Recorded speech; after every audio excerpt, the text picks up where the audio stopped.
Good news! Central Americano MBBS just 34 lakhs. Columbus Central University.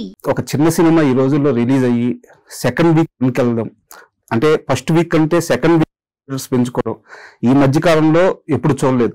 So మీ movie ఆ success ఎందుకుంది? So ఎలా ఉన్నారు sir? ఎలా ఫీల్ అవుతున్నారు? డెఫినెట్గా చాలా అంటే చాలా ఆనందంగా ఉంది, చాలా సంతోషంగా ఉంది. అండ్ ఇందాకే మీరు చెప్పినట్టు ఒక చిన్న సినిమా అంటే ఒక అందుకుంది అంటే ఒక 100 మందికి అది ఖచ్చితంగా నిలుస్తుంది, వాళ్ళకి దారి చూపిస్తుంది. మన సినిమాలో కూడా అలాగే 30+ కొత్త వాళ్ళు ఉన్నారు.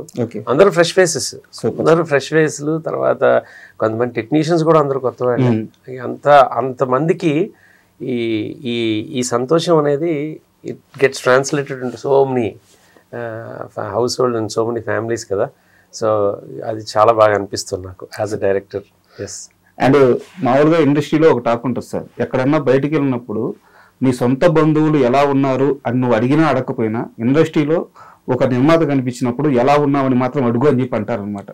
సో ఇప్పుడు మూవీ రిలీజ్ అయింది, సక్సెస్ అయింది, మీరు ఎలా ఉన్నారు? సంతోషంగా ఉన్నానని చెప్పొచ్చు, కానీ తృప్తిగా ఉన్నానని చెప్పడం ఇంకా ఇంకా గొప్పదని అనుకుంటున్నాను. I'm completely satisfied when I look at ఇప్పుడు సార్ చెప్పినట్టు, శశి గారు చెప్పినట్టు ఒక 30+ అరౌండ్ 35 మంది, నాట్ జస్ట్ యాక్టర్స్ మాత్రమే కాకుండా టెక్నీషియన్స్. దట్ ఈస్ వాళ్ళు they are the strength behind the screen, right? So ఆ విధంగా ఎవ్రీ పెనీ, ఒక్కొక్క రూపాయి ఇన్వెస్ట్ అయింది అందరికి హెల్ప్ చేస్తుందా లేదా, ఎవరికి ఎంత ఇచ్చామన్నది కాదు, దానివల్ల ఎవరికి ఎంత ఎక్స్పోజర్ వచ్చింది, దానివల్ల వాళ్ళు బయటికి కనిపిస్తున్నారు అనేది important. So by that I'm more than satisfied అని. సార్, శశి ప్రీతం గారు అంటే ఇండస్ట్రీకి కొత్త కాదు. సో మీరు తలుచుకుంటే ఒక స్టార్ను, ఒక మామూలు హీరోని ఎవరో ఒకరిని తీసుకొచ్చి కమర్షియల్ హంగులు నింపేసి సేలబుల్గా ఉండే ఒక కథను తీసుకొని చాలా ఈజీగా ఒక కమర్షియల్ సినిమా తీసేసి అమ్మేయచ్చు. సో మీరు ఆ చాయిస్ తీసుకోలేదు. క్రాస్ రోడ్స్ అనే సినిమా కోసం 2021 నుంచి మీరు కష్టపడుతూ వచ్చారు. అదే కంటెంట్ని నమ్మారు. కంటెంట్ని ఎలా నమ్మారు అంటే నిబద్ధతతో కూడా చిత్రీకరించారు. సో ఎందుకు ఆ సినిమా మీద మీరు అంత ఫోకస్గా ఉండాల్సి వచ్చింది? 4 years ఏ బిలీవ్నెస్ మిమ్మల్ని అక్కడ స్టాండ్ చేయించింది? క్రాస్ రోడ్స్ అనే టైటిల్ తీసుకుంటేనే మనం దాని అర్థం ఏంటంటే ప్రతి వాళ్ళ జీవితంలో ఒకసారి ఒక క్రాస్ రోడ్ అనేది ఉంటుంది. ఒకసారి కాదు, చాలాసార్లు వస్తుంది. కానీ ఆ క్రాస్ రోడ్ని అవాయిడ్ చేసేది జీవితం వెళ్ళదు ముందుకి. సో కంపల్సరీ అది. సో సినిమా స్టోరీ అనేది ఒక ఆర్టిస్ట్ స్టోరీ అనమాట.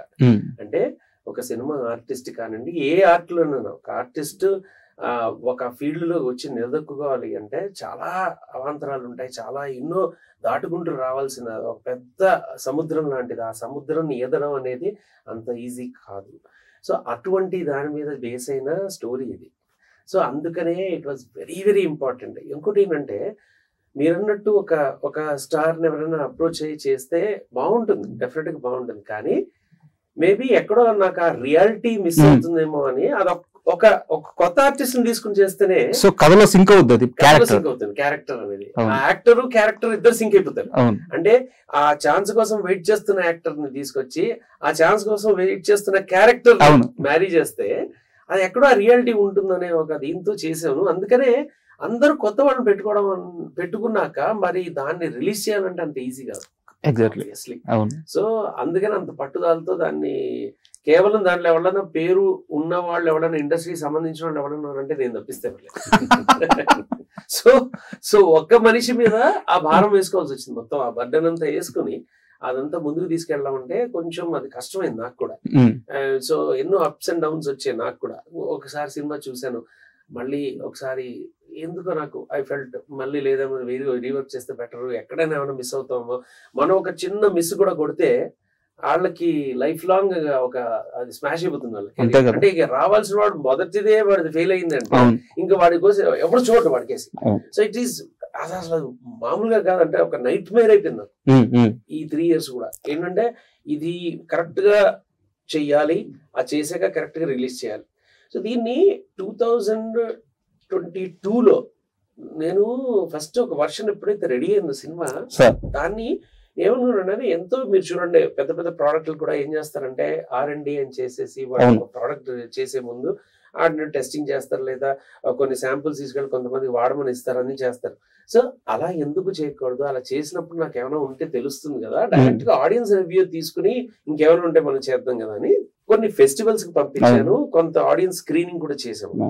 చాలా అవార్డ్స్ కూడా వచ్చినట్టు, ఆల్మోస్ట్ 23 అవార్డ్స్. ఎక్కువగా స్క్రీన్ ప్లే అండ్ స్టోరీ మీద ఎక్కువగా వచ్చాయి మనకి అవార్డ్స్. సో ఈ వేరే ఇష్యూస్ ఏవైతే ఉన్నాయో కొంతమంది ఇంపార్టెంట్ ఆడియన్స్ మనం చూపెట్టాక వాళ్ళని తెలుసుకున్నాక ఆ తర్వాత కొంత రీవర్క్ చేసి మూవీని, దాన్ని ఆ తర్వాత అందరం కన్విన్స్ అయ్యాక, నేను ఒక్కడే కాదు, యాజ్ అ డైరెక్టరే కాదు, మా యాక్టర్స్ కానివ్వండి, మా డైరెక్టర్ నేను కానివ్వండి, లేకపోతే మా అంటే డైరెక్షన్ టీమ్ కానివ్వండి, లేకపోతే ప్రొడ్యూసర్స్ గా వాళ్ళకి అందరికీ కూడా ఓకే నౌ వీఆర్ కాన్ఫిడెంట్ అన్నాకనే అప్పుడు మనం తీసుకోవడం జరిగింది. అంతా ఓకే అన్న తర్వాత కూడా మళ్ళీ ఏదో చేంజెస్ చేశారంట మీరు? అది కొంచెం పైచ్యం. మీరు ఎలా ఒప్పుకున్నారు సార్? మనం తీసిన ప్రోడక్ట్ ఇంకా ఇంప్రూవ్ అవుతుందంటే I don't think any producer or for that matter any one in any సినిమానే కాదు, ఎక్కడైనా ఏ ప్రోడక్ట్ అయినా సరే we should step back. But ఆ ప్రోడక్ట్ నిజంగానే ఇంప్రూవ్మెంట్ వస్తుంది, ప్లస్ అవుతుంది అనే కాన్ఫిడెన్స్ మాకు ఇవ్వగలిగింది శశి గారే. So once we believed it was easy, so we didn't mind. I mean ఇప్పుడున్న యాక్టర్స్కి వచ్చే పేరు కంటే, ఇప్పుడున్న ప్రోడక్ట్కి వచ్చే పేరు కంటే ఇంకా పైకి తీసుకెళ్ళొచ్చు, ఇంకొంచెం ఆ క్లౌడ్కి ఒక సిల్వర్ లైనింగ్ ఇవ్వచ్చు అని ఆయన చెప్పగలిగినప్పుడు it was easy for us. మీరు చాలా లక్కీ, బెస్ట్ ప్రొడ్యూసర్. అండ్ మనకి ఇంటర్వ్యూ స్టార్ట్ అయినప్పటి నుంచి మీరిద్దరు కూడా ఒక మాట అంటున్నారు సార్, కొత్త వాళ్ళు సార్. సినిమా సక్సెస్ అయింది, సెకండ్ వీక్కి వెళ్ళింది, థియేటర్లో పెరిగినాయి అంటే డబ్బుల గురించి మీ ఇద్దరు మాట్లాడట్లా, సక్సెస్ గురించి మాట్లాడట్లా, కొత్త వాళ్ళకి ఛాన్స్ వస్తుంది, వాళ్ళకి ఒక ప్లాట్ఫామ్ ఇలాగే మాట్లాడుతున్నారు. సో పైగా మీ హ్యాండ్ చాలా లక్కీ హ్యాండ్ కొత్త వాళ్ళకి. మీరు పరిచయం చేసిన సింగర్ సునీత గారు ఇప్పుడు మనకి సింగర్స్ లో ఆమెకు లెజెండ్. సో ఆ స్థాయికి ఎదిగారు ఆమె. సో ఆ పాట కూడా ఇప్పటికీ మేము ఎవరం మర్చిపోలేము. ఈ వేళలో నీవు ఏం చేస్తూ ఉంటావు, నీకు ఒకవేళ అంటే కుదిరితే మా కోసం ఒక 2 లైన్లు పాడండి సార్. ఈ వేళలో నీవు ఏం చేస్తూ ఉంటావు, అనుకుంటూ ఉంటాను ప్రతి నిమిషం నేను, నా గుండె ఏనాడో చెయ్యి జారిపోయింది, నీ నీడగా మాయి నా వైపు రానంది, దూరాన ఉంటూనే ఏ మాయ చేసావు, ఈ వేళలో నీవు ఏం చేస్తూ ఉంటావు. అబ్బా సార్, సూపర్ సార్. అంటే చిన్నప్పటి నుంచి ఈ పాట ఇని అంటే ఈ పాట వినని యంగ్స్టర్ ఏ తరంలో ఉండరు. మూవీ రిలీజ్ అయినప్పటి నుంచి ఇప్పటిదాకా ఒక ఎంగేజ్ వచ్చిన తర్వాత ప్రతి ఒక్కరు ఏదో ఒక ఫేజ్ లో ఈ పాట వినాల్సిందే. సో తొలిసారి ఇలా నేను డైరెక్ట్ గా మీ ముందుకు వచ్చిన ఆ పాటను అదృష్టంగా భావిస్తున్నాను. అండ్ సింగర్ గా సునీత గారిని పరిచయం చేసే ఆ సందర్భం ఎలా కుదిరింది, ఈ పాటకి ఆమెను ఎలా తీసుకున్నారు? అంటే ఆ పాట యాక్చువల్ గా ఒరిజినల్ గా ఒక మనం చక్రవర్తి గారి అబ్బాయి శ్రీచేత పాడించాము ఫస్ట్. తర్వాత అన్ని మేల్ సాంగ్స్ అయిపోతున్నాయని ఒక కాన్సెప్ట్ వచ్చినప్పుడు కొన్ని ఒక ఫీమేల్ సింగర్ ట్రై చేద్దామంటే అప్పుడు మళ్ళీ ఇప్పుడు మీరు అప్పటి నుంచి కూడా చూడండి, గులాబీ అప్పుడు కూడా చూడండి, మాక్సిమం అందరూ కొత్త వాళ్ళనే తీసుకుంటూ వచ్చాం.